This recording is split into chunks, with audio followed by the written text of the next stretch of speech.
Me, which console generation is better, the Xbox 360 or the Xbox Series S? Stay tuned to find out which one is better in my opinion. It's no secret, guys, that we all kind of grew up with the Xbox 360 in some way. It drew our interest into gaming. I know it definitely drew my interest into gaming, guys. Now, the Xbox 360 had great games. Microsoft made their own parts and made the next generation kind of graphics for its time 10 times better than the PS3 in my personal opinion, according to a lot of statistics as well, according to online.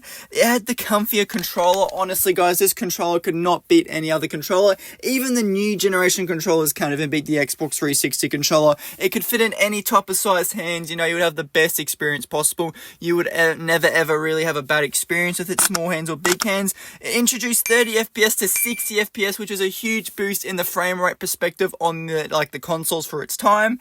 It obviously had online multiplayer, which is like a big step up, and obviously the original did as well. But you know, multiplayer kind of became a bigger thing when they introduced the Microsoft Gold membership to be able to play online. It had Kinect games, and it was kind of the next generation, you know, kind of the way to play games. Kinect was a great way just to, you know, play with family or friends and, you know, get active while you game, which was a kind of a new feature Xbox added.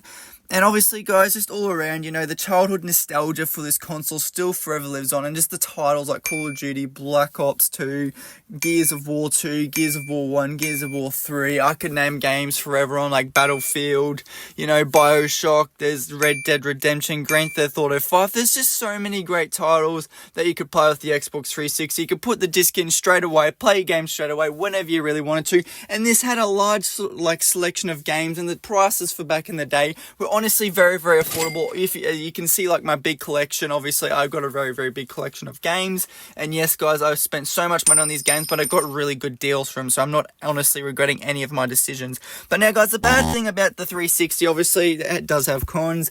It's got the red ring of death, the sensor buttons. If dust or wind got onto it, you know, it would open or turn off your console. Unfortunately, the headset jack wasn't the best. You know, my headset jack broke in the 360 controller. I had to pull it out and it still didn't work after that. It just wore down over time.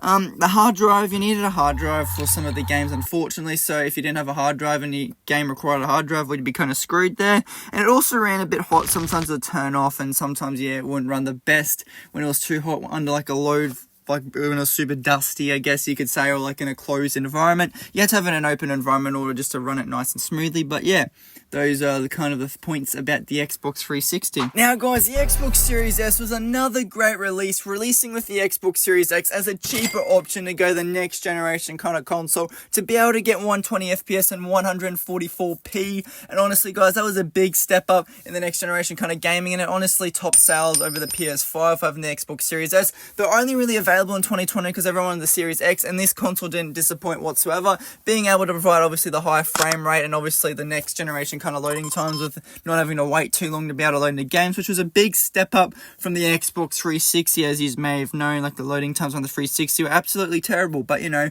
I never minded waiting as a kid. But yeah, it just honestly, the game optimization kind of features on older games also came into play on the Xbox One games, so some of the games got boosted up to 120 FPS, which is a big boost, and it was honestly really cool how they did this. So honestly, your favorite old games, you know, you could kind of see them on the next kind of generation, and it honestly look a lot more realistic, which I was really happy about. It honestly still released great titles as well, Call of Duty not being one of them. Unfortunately, I didn't really, you know, love Call of Duty in this era kind of thing, but Battlefield did produce good games, and obviously it was Dead by Daylight and so many other games that drew me in, like Halo, still great story and all that.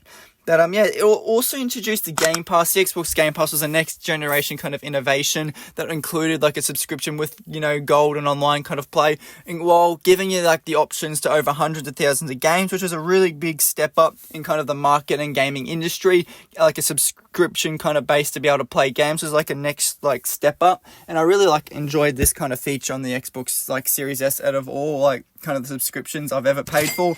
The Xbox Game Pass was probably one of my favorites of all time. The controller was really comfy, but it wasn't as comfy as the Xbox, you know, 360. But kind of getting into the bad, guys. The hard drive costs for, like, you know, the SSD hard drives are $350, and honestly, I find this ridiculous. Just to be able to download, you know, you optimize games onto like the hard drive, you actually have to buy an SSD card or an SSD external hard drive, and they can be upwards of $350, which I find ridiculous in my personal opinion. It has no disk drive, obviously, and for me that was a big downside, because obviously I did have a whole lot of discs on the Xbox One and the 360 that I really still love to play, and I honestly kind of didn't really think about going all digital. It kind of cost me like a lot of money because I had to rebuy all my games, which, you know, may not be like a con for you at all, but personally for me it was a big con. You have to wait for your games to download. Obviously I did not like this feature at all. I love just the idea of the 360 being able to jump straight away into a game. And yeah, internet connection problems also carried on to this generation, which made things very, very frustrating.